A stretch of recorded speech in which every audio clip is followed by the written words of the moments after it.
이 시간 예배에 참여하신 여러분 모두 위에 하나님으로부터 오는 은혜와 평강 충만하시기를 축원드립니다. 아멘. 오늘은 교회력으로 새해가 시작되는 대림절 첫째 주일입니다. 이 새해 첫 주일을 맞이한 우리 모두 위에 하나님께서 가정마다 개인마다 또 하시는 모든 일들 위에 축복으로 가득 채워주시기를 다시 한번 축원드리겠습니다. 아멘. 교회력을 알지 못하는 분들은 오늘부터 새해가 시작되었다고 하면은 아니 새해가 아직 멀었는데 벌써 새해가 되었냐고 의아해하실 겁니다. 그렇습니다. 태양력으로는 새해가 시작되려면 아직 한 달 남짓 남았습니다만은 우리 교회력으로는 오늘로써 새해가 시작된 겁니다.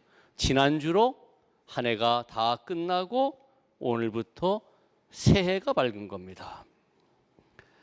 태양력을 기준으로 살던 사람들이라면 아마 얼떨결에 새해를 맞이했을 줄 압니다. 별 마음의 준비도 없이 이거 새해가 되어서 새해를 우리가 맞이했구나라고 할 수가 있습니다. 사실 어떤 중요한 일을 마음의 준비 없이 맞이한다면 아주 폭당황스럽겠죠.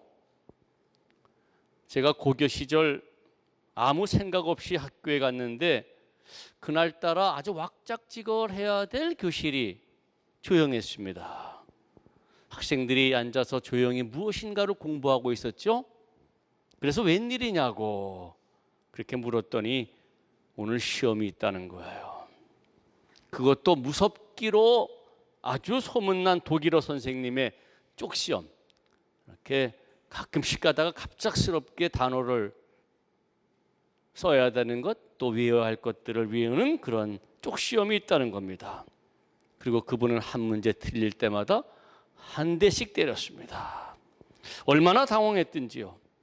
아주 까맣게 잊고 갔습니다. 그날의 결과는 여러분들이 아마 충분히 상상할 수가 있을 것 같습니다. 그래요. 아직 새해가 먼 줄 알았는데 새해라고 합니다. 준비 없이 우리는 맞이합니다. 그런데 여러분, 이렇게 해가 바뀌는 일은 별 준비 없이 맞이할 수 있다 할지라도 그래도 괜찮을지 모르겠습니다만은 종말과 같은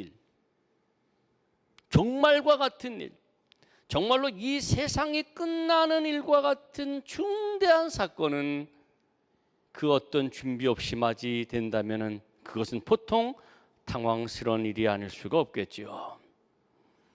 이미 아시겠지만은 저는 암수술한 사람입니다. 그래서 그 당황함을 조금 경험했습니다.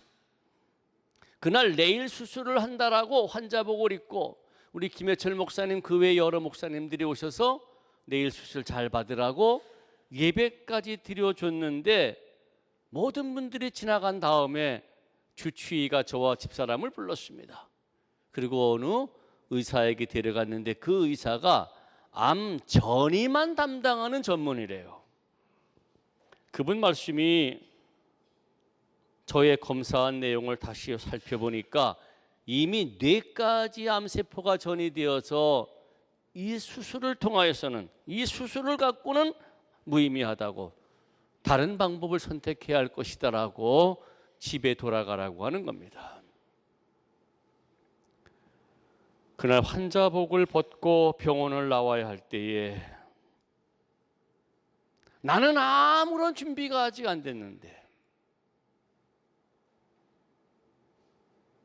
내 나이 아직까지 아주 젊었고 새파란데 철없는 아내와 두 딸을 뒀는데 이제 끝이라는 말인가라고 얼마나 당황스러웠던지요.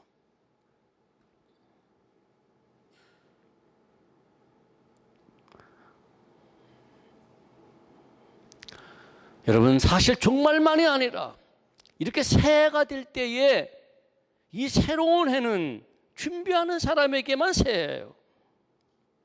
정말로 경건한 마음으로 지난 해를 반성하고 새로운 준비로 맞이할 때에 그것이 새해지, 그렇지 않으면 연장선상에 있는 시간은 동일할 뿐합니다.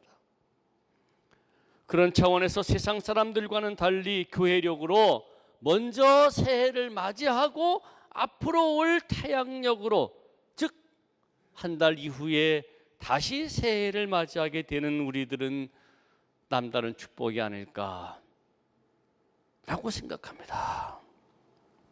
여러분, 우리가 교회력으로 새해를 맞이한다면 어떤 준비를 해야 할까요?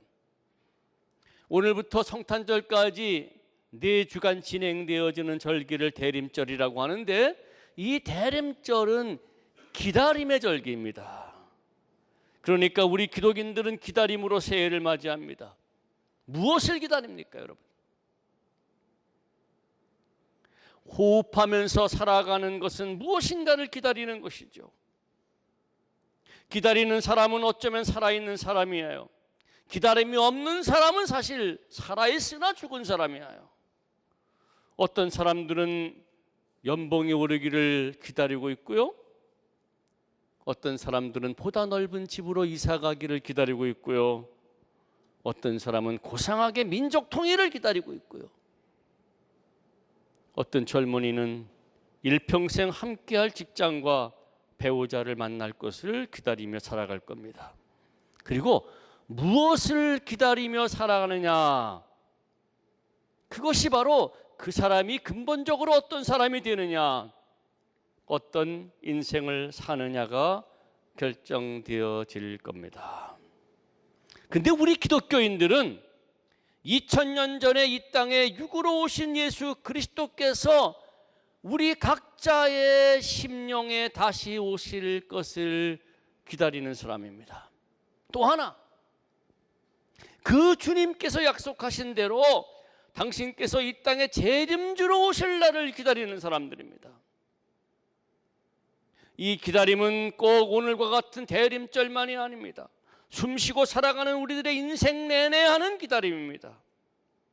이 땅에 오셨던 예수 그리스도께서 나에게 오시사 나의 주인이 되시고 나를 인도하여 주실 것을 기다리고, 또 그날이 언제인지는 정확히 알 수 없사오나 다시 오실 그분을 만날 날을 기다리며 살아가는 것, 이게 우리 기독인이에요. 그날이 우주적인 종말일 수도 있습니다. 아니면은 나의 삶이 마감되는 개인적인 종말의 날이 될 수도 있습니다. 어쨌든 그날을 기다리며 살아가는 사람들, 바로 이것이 우리 기독인들이며, 이 기다림이 없다면 그것은 사실 기독교 신앙이 아닙니다. 이와 같은 차원에서 오늘 이제 본문의 말씀을 좀 살펴보도록 하겠습니다. 오늘 읽은 누가복음 21장 25절 이하의 말씀은 예수님께서 하신 종말에 관한 말씀입니다. 먼저 25절을 다시 보실까요? 1월 성신에는 징조가 있겠고 민족들이 바다와 파도에 우는 소리를 인하여 혼란한 중에 곤고하리라. 여러분, 이 말씀은 무슨 말씀인가 하니, 종말의 날이 되면은 해와 달과 별들에게 어떤 징조가 있을 것이라는 얘기예요. 이거는 26절에 잘 나타나는데요, 천체가 하늘의 권능들이 흔들리는, 해와 달과 별들이 흔들리는 징조가 있을 것이라는 얘기예요. 그리고 지상에는 민족들이 바다와 파도에 우는 소리, 즉 이것은 상상하기 어려운 환란과 혼돈의 사건으로 인한 소리를 듣고 불안해할 것이라는 얘기예요. 그러니까 안정되었던 우주의 질서가 무너지고 세상 여기저기에서 일어나는 아주 흉악한 사건으로 공포에 떨게 될 것이라는 말이에요. 그리하여 26절에 보니 사람들이 세상에 임할 일을 생각하고 무수함으로 기절하리니 이는 하늘의 권능들이 흔들리겠습니다. 사람들이요 앞으로 닥칠 그 천체가 무너지는 무서운 일을 내다보며 공포에 떨다가 기절하고 말 것이라고 하는 거예요. 이게 예수님께서 말씀하신 종말에 대한 한 징조인데요, 이것은 사실 예수님만이 하신 말씀이 아니라 이미 구약성경 학개 2장 6절, 요엘서 4장 16절, 다니엘서 7장 13절 14절 등 소위 유대 묵시문학이라고 하는 부분에 이미 언급된 말씀을 예수님이 인용하신 겁니다. 그래요 여러분, 종말은 이와 같이 모든 질서가 붕괴되는 엄청난 혼란의 때입니다. 그리고 27절에 보니 그날의 사람들은 인자가 구름을 타고 능력과 큰 영광으로 오는 것을 보리라는 겁니다. 여기서 인자라고 하는 말, 휘오스토 안스로포, 사람의 아들이라고 하는 말이에요. 이 사람의 아들이라고 하는 이 말은 예수님께서 당신을 스스로 일컬을 때 사용하신 용어예요. 그런데 인자가 오시는 큰 능력과 영광으로 오신다는 이 말은 뭐냐면은 심판주로 오시게 될 것이라고 하는 말이에요. 예수님께서 세상을 심판하러 그때 오실 것이라는 말이에요. 심판의 날이 드디어 온다는 겁니다. 그리고 모든 사람들은 그 심판주로 오신 주님 앞에 서야 할 것이죠. 그날이 되면은 더 이상 시간적 유예는 없습니다. 조금만 기다려 주십시오 또는 나중에 하면 안 됩니까? 라고 하는 말은 통하지 않습니다. 그날 그 정해진 시간에 모든 사람들은 피할 길 없이 심판의 벼랑 끝에 서게 될 겁니다. 그리고 어떤 사람들은 심판을 받아 이 벼랑에 다시 올라올 수 없는 천길 구덩이에 떨어질 것이고, 어떤 사람들은 구원을 받아 하나님의 품에 안기게 될 겁니다. 이것이 성경에서 이야기라는, 또 예수님께서 말씀하신 종말의 날의 모습입니다. 그런데 여러분, 그날 우주적인 종말이 되든 그것이 개인적인 종말이 되든 그날에 우리들은 어느 편에 속할까요?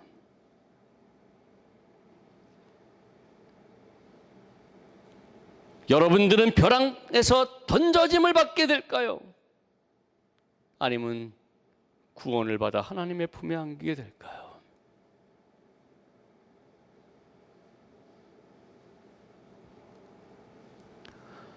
사랑하는 여러분, 두려워하지 마십시오. 그 심판의 날, 그 종말의 날, 이것이 우주적인 종말이든 개인적인 종말에 이르든 그날이 올지라도 두려워할 필요가 없습니다. 우리에게는 기쁜 소식이 있습니다. 바로 28절에서 우리는 그 기쁜 소식을 발견합니다. 읽어볼까요? 이런 일이 되기를 시작하거든 일어나 머리를 들라, 너희 구속이 가까웠느니라. 이것이 우리에게 희망입니다. 우리에게는 심판이 아니라 생명의 구원이 임하게 된다는 겁니다. 그래서 몸을 일으켜 머리를 들라는 겁니다. 구원이 가까이 왔다. 이 가까이 왔다라고 하는 말은 실상 구원이 완성된다라고 하는 뜻이에요.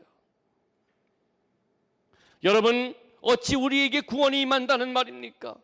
우리가 무슨 대단한 선한 일을 하였기에 심판하시는 주님 앞에 합격점을 받아서 구원의 자리에 임할 수 있겠다는 말입니까? 근데 확실합니다. 분명합니다. 그냥 여러분들 앞에 해드리는 위로의 말씀이 아닙니다. 윤목사의 말이 아니라 예수님의 말씀입니다. 분명히 우리는 구원받는다는 말이에요. 왜냐하면 구원받을 만한 조건이 우리 쪽에 없기 때문이에요. 우리의 행위 가운데 합격점을 받을 만한 그 선한 것이 우리에게 없기 때문이에요. 그런데 역설적으로 우리에게 구원이 임한다는 말이에요. 우리 쪽에 없기 때문에 우리가 구원받아요. 우리가 구원받을 만한 그 어떤 일을 행하지 못하였기에 우리가 구원받아요. 왜? 우리들이 구원을 받게 되는 것은 그 조건이 우리 쪽에 없고 심판주로 오신 예수님 쪽에 있기 때문이에요. 바로 28절이 그 사실을 우리에게 알려줘요. 다시 보실까요? 이런 일이 되기를 시작하거든 일어나 머리를 들라 너희 구속이 가까웠느니라. 여러분, 너희 구속에 가까웠느니라라고 하는 말씀 속에 이 구속이라고 하는 말 때문에 우리가 구원받아요. 이 구속이라고 하는 헬라어 아폴루트로시스, 이 말은요, 노예에게 자유를 주고 포로를 해방시키고 죽을 죄인을 석방할 때 지급되어지는 속전, 돈이에요.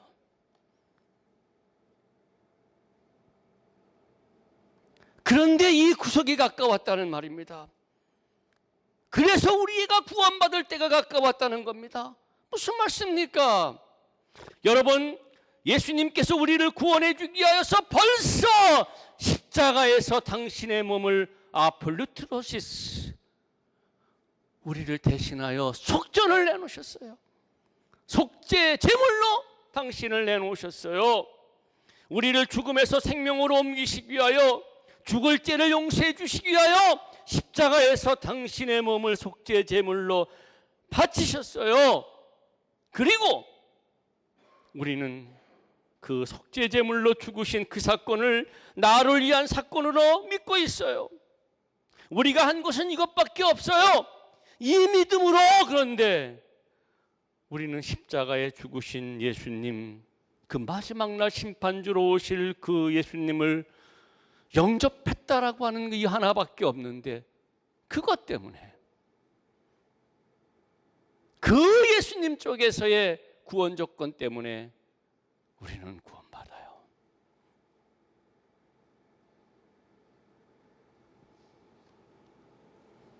사랑하는 여러분, 예수님은 당신이 이미 치르신 그 속전 아폴루트로시스, 이것을 보시고 우리에게 죽음이 아니라 생명을 허락해 주세요. 그 마지막 날에 개인적인 종말이든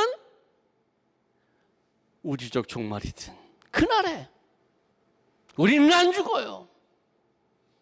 예수님은 우리를 향한 당신의 구원을 완성시키시는 거예요.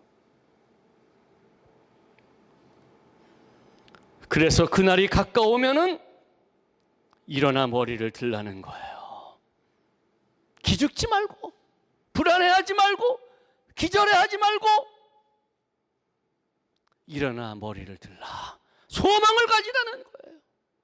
절대로 하나님께서 우리를 포기하지 아니하신다는 거예요. 참으로 감사하고 또 감사할 일이죠. 그리고 그날이 언제 올지라도, 그 엄청난 종말과 같은 사건이 내게 임할지라도 우리는 불안해하거나 초조해할 필요가 없어요. 왜? 이미 당신이 나 대신 속전으로 내놓으셨어요. 그 이상 우리는 생명이에요. 예수님은요, 무화과 나무에 잎이 돋으면 여름이 멀지 않은 것을 알듯이 이런저런 징조가 일어나면은, 다시 강조합니다, 이런저런 징조가 일어나면은 들려지는 소식이 공포요, 내 개인적인 사건이 참기 어려운 그와 같은 종말의 날에만 임할 것 같은 그와 같은 사건이 일어나거든 두려움 없이 그날을 기다리며 이렇게 살아야 한다라고 하는 사실을 알려주세요. 그것이 바로 34절부터 36절까지 말씀이에요. 제가 이 말씀은 공동번역으로 한번 읽어드리겠습니다. 흥청대며 먹고 마시는 일과 쓸데없는 세상 걱정의 마음을 빼앗기지 않도록 조심하여라. 그날이 갑자기 닥쳐올지 모른다. 조심하여라. 그날이 온 땅 위에 사는 모든 사람에게 덫처럼 들이닥칠 것이다. 그러므로 너희는 앞으로 닥쳐올 이 모든 일을 피하여 사람의 아들 앞에 설 수 있도록 늘 깨어 기도하여라. 사랑하는 여러분, 먹고 마시는 일, 그리고 그 일로 흥청대는 일, 또 세상 걱정을 하는 일, 모든 사람들이 하는 일이에요. 또한 그렇게 하는 것을 당연하게 여겨요. 그것이 인생의 낙이요, 그래야만 인생이 행복하게 진행될 것이라고 생각해요. 그런데 예수님은 우리를 향하여 권면하십니다. 먹고 마시는 일, 또 세상 걱정하는 일에 마음을 빼앗기지 말라는 거예요. 왜? 먹고 마시고 세상 걱정하는 것이 우리의 인생을 즐겁게 하거나 우리의 삶을 연장시킬 수 없기 때문이에요. 우리네 인생은 우리가 먹고 마시고 또 우리가 이런저런 세상 걱정을 해야 한다 해서 이어지는 것이 아니기 때문이에요. 아무리 발버둥치고 아무리 먹고 마시고 흥청대고 아무리 내가 내 삶을 걱정하고 염려한다 할지라도 그 마지막 날은 우주적 종말이든 그 개인적 종말이든 그 마지막 날은 갑자기 닥쳐올 것이기 때문이에요. 그날은 이 땅 위에 사는 모든 사람들에게 덫처럼 들이닥치기 때문이에요. 피할 수 없다기 때문이에요. 그런 일로 삶을 이어갈 생각은 어리석은 생각이기 때문에 그렇게 하지 말라는 거예요. 그것은 세상 사람들이 하는 행동이라고 하는 거예요. 이제 예수님은 당신의 구속으로 우리의 완성을 이룰 그날을 기다리며 살아가는 사람들에게 이렇게 살라라고 말씀하세요. 즉 그런 것에 마음을 빼앗기지 말고 항상 깨어 기도하라고 하는 것이죠. 이것이 바로 세상 사람들과 우리 성도들이 다른 점이며 이것이 우리가 살 길이기 때문이에요. 사랑하는 여러분, 항상 깨어 기도하라고 하는 말씀은 뭔가요? 항상 깨어 기도하라. 이것은 앞서 말씀드렸던 것처럼 그런 일에 마음을 빼앗기지 말라는 것이죠. 곧 먹고 마시고 흥청대고 세상 걱정에 사로잡히지 말라라고 하는 거예요. 내 삶을 내 자신이 주도적으로 이끌려 하지 말라는 거예요. 내 인생이 나의 능력과 나의 의지와 나의 노력에 의하여 진행될 수 있다는 그 어리석은 생각을 버리라는 거예요. 그리하여 항상 깨어 기도하라. 하나님께 깨어 있으라는 거예요. 하나님과 연이어 있으라는 말이에요. 하나님의 잇대어 있으라는 말이에요. 그리하여 기도하라. 곧 나의 삶의 주인이 하나님임을 고백하며 하나님께 나의 삶을 맡기고 하나님께 도움을 청하고 그리고 하나님이 내게 무엇을 원하시는지 그 뜻을 여쭙고 그날까지 그 뜻을 이루기 위하여 애써 살라는 거예요. 한 번이 아니라 항상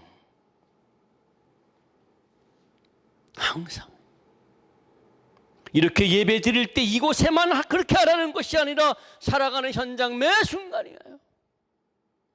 오늘처럼 주일에만 하는 것이 아니라 매일이에요. 그래야만 그날이 갑자기 닥친다 해도 당황하지 않을 것이고 모든 사람에게 덫처럼 임할 때 나도 그 일을 당하겠지만 그 덫은 죽음의 덫이 아니라 오히려 생명의 덫이 될 것이라는 거예요.